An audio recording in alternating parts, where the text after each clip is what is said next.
What's going on, everybody? It is your girl K Rich, and I'm coming at you from a PK perspective. So, I'm just having a great day. One thing that I want to say is, man, God is good. Period. Like, He's so good. He's so faithful. He's such a God of His Word, and to watch it not only unfold in my life but in the lives of others is just amazing. To watch people in their journeys and their spiritual growth, and to be able to see people who, didn't even know of God like that get to experience God in lavish ways and get to experience God in powerful ways. It's just amazing, man. It's amazing. I really have been having a lot of conversation, look at that, and dialogue with people, and I've seen other people talk about, which is crazy, about purpose. And what happens when purpose is used outside of its intent. And I mean, there's so many, even I've been watching, if you guys have not heard of or taken the time to listen to Dr. Pastor Eric Mason, man, what a man of God, what revelation, what knowledge. I think that's what strikes me so hard and so deep the most, is his knowledge, and then his continuing education. You think, oh, I got a doctorate, I'm good. No. Continuing education, and then expressing that continuing education in books. But I suggest you, anybody to who's into it or open to it, go get his book, Woke Church. It's amazing. Go listen to some of his online debates, and just go like him on Facebook and Instagram. But amazing man of God. I've been listening to him for a while now, for like right about a year. And I mean, blown away with his ministry. But purpose, and even the purpose that different people may have had for things that were used outside of the will of God, and how the ramifications of that damage is affecting the African American community today, and how they perceive faith, religion, Christianity, who created it, who it's for. I mean, all kind of crazy stuff. But I want to talk on, just to bring to light, I guess, purpose, and even who determines purpose, right? I had posted something very brief, but I just decided to, because it's been in me, and it's showing up over and over. But the object or the creation does not get to choose its purpose. Purpose is designated by the designer, by the creator. And I've heard a lot of people say, I want to walk in my purpose. Like, I need to walk in my purpose. I need, and it becomes such a my thoughts, my actions, my desires, all of that in this whole quote unquote purpose for their lives. And I would beg to argue that, purpose is given by the designer. And I'm going to use, for example, a hammer, because I'm going to use this in two different ways. A hammer does not get to choose to become a screwdriver. The design and who created, the designer and the creator of this instrument and this tool, has designated it to be able to press nails, hit nails, and drive them into objects to secure them. That is the purpose of the hammer. And then when need be, they invented the back like this. And the purpose of that, though we could use it to dig a hole, though we could use it to chuck out wood, the purpose of it was to pull out nails when they were incorrect, or when they were no longer needed in those objects. So no matter how bad this hammer wants to screw in screws, no matter how bad the hammer wants its back end to be a hoe, it cannot. The purpose of it is to be a hammer, to drive nails in and to pull nails out. And I see a lot of people that take giftings of God and giftings and callings on their lives and misconstrue them into something that they desire for it to be, and not what God's plan and purpose was for it. So I see it in so many aspects, and we have to come to an understanding that if we are in control, and if our minds are in are able to create these things, are able to say, hey, this is what real purpose, this is what it really is, then we make ourselves our creator. We make ourselves our God. We make ourselves our leader. And that is not the design of God. You were not designed to be your own creator. You are not designed to give yourself purpose. So, I know that some people might be offended by it, but it seems like that is my ministry, is to tell the truth and worry about it later.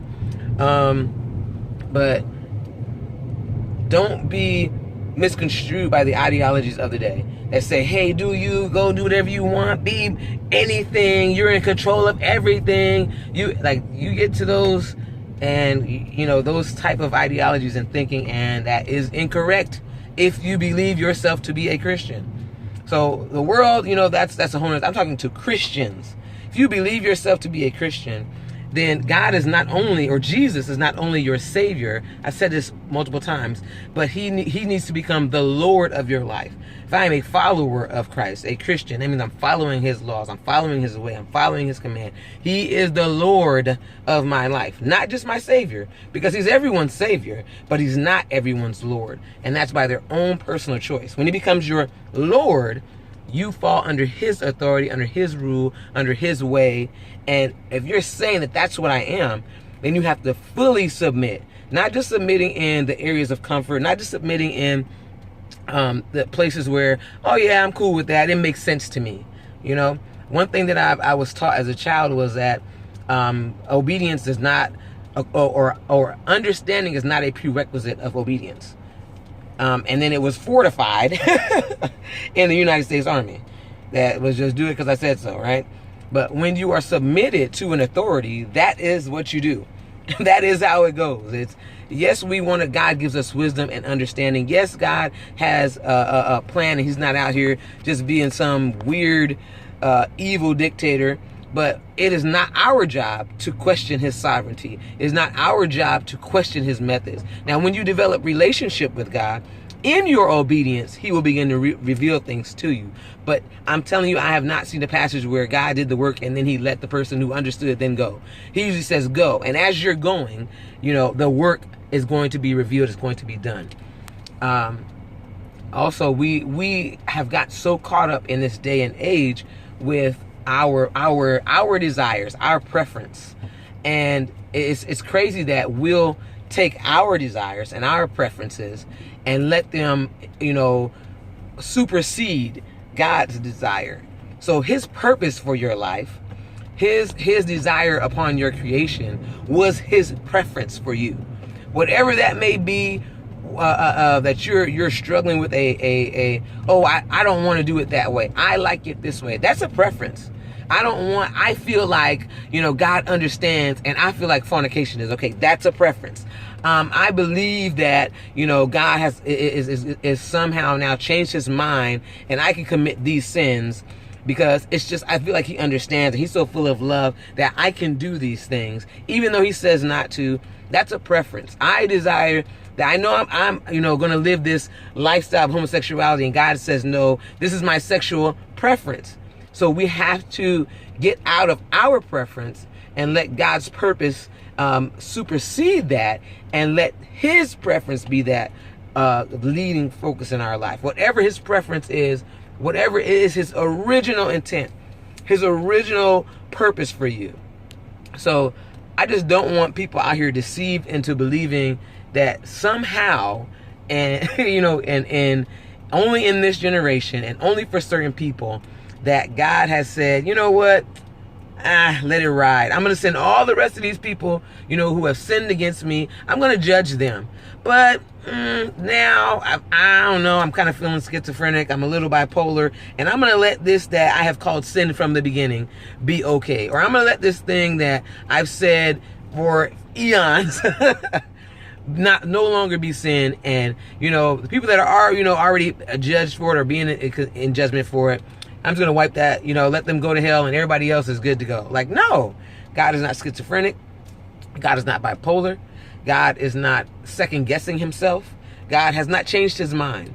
So I just want to and this is not, I know people hear stuff like this and they think that it is a damning, somehow a damning message, and it's not. This is a message of encouragement, to encourage you continue to walk in the faith, to encourage you to seek God even the more, to encourage you to build up your most holy faith in the Most High.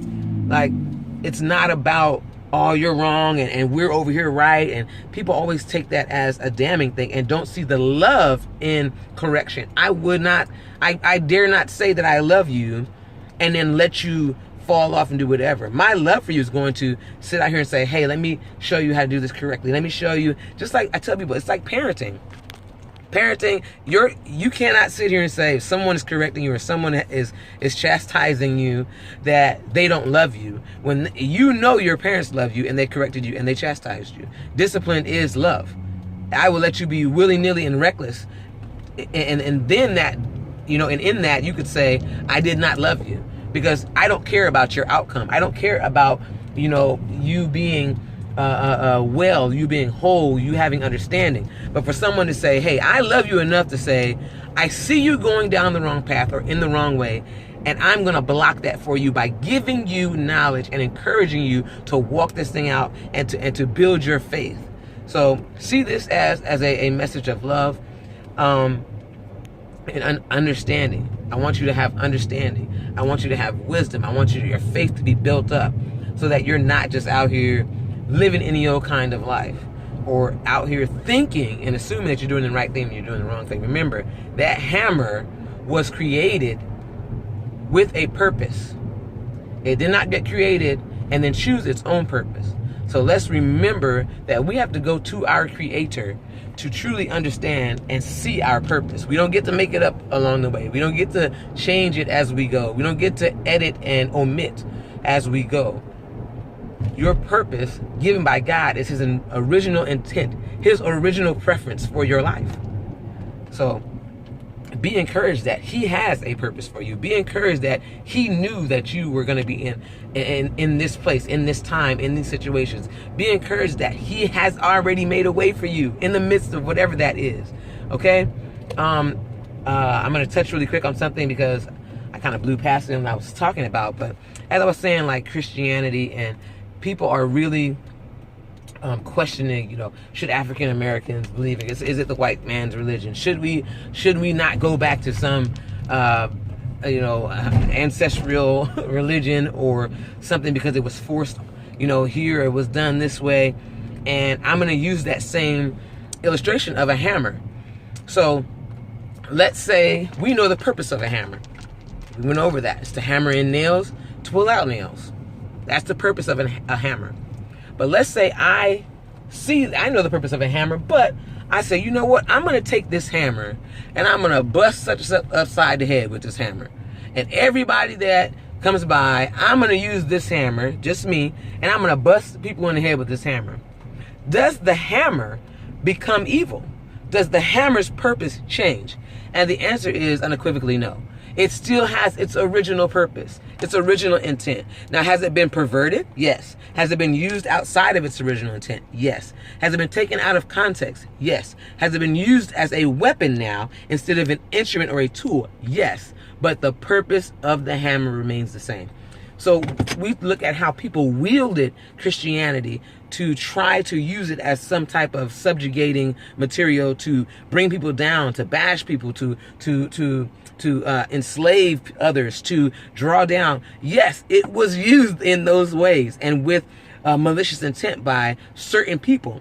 But the purpose of believing in Yeshua, believing in Jesus Christ, has an original intent. And that purpose does not change because someone took it and used it as a weapon. So I want to encourage you guys to dig deeper, even into that focus of thought. And if, like I said, if you have, go check out this guy, Dr. Eric Mason, Pastor Eric Mason. Go check him out. You'll be blown away by things that you do not know, that you didn't even know existed. I have 2 degrees. I consider myself to be very well educated and had not a clue on some of these things. He does a very good He has a very great ministry that deals with urban apologetics and different things like that, which is something I'm very interested in. And I'm really considering even going and getting some form of schooling in it, because it's so needed today. But I hope that this is something encouraging. I hope this has encouraged you guys. I hope that I hope that it causes you to go do your own research. I hope that you see the love in it, and that it's something that blesses you. This is not a judgment. I'm going to say again for people that are like, oh, you're trying to come out of my head, trying to bash me down. No, this is not a judgment. This is me informing you. This is me showing you a new way out of love, okay? So with all that being said, to God be all the glory for what is going on in Pastor Mason's life. And I mean, go listen to some of this stuff. Go listen to some. Go follow this brother. Donate to his cause. Donate to his purpose, because he is a phenomenal man of God, full of integrity. And sir, all honor, to you that is deserved with what you're doing.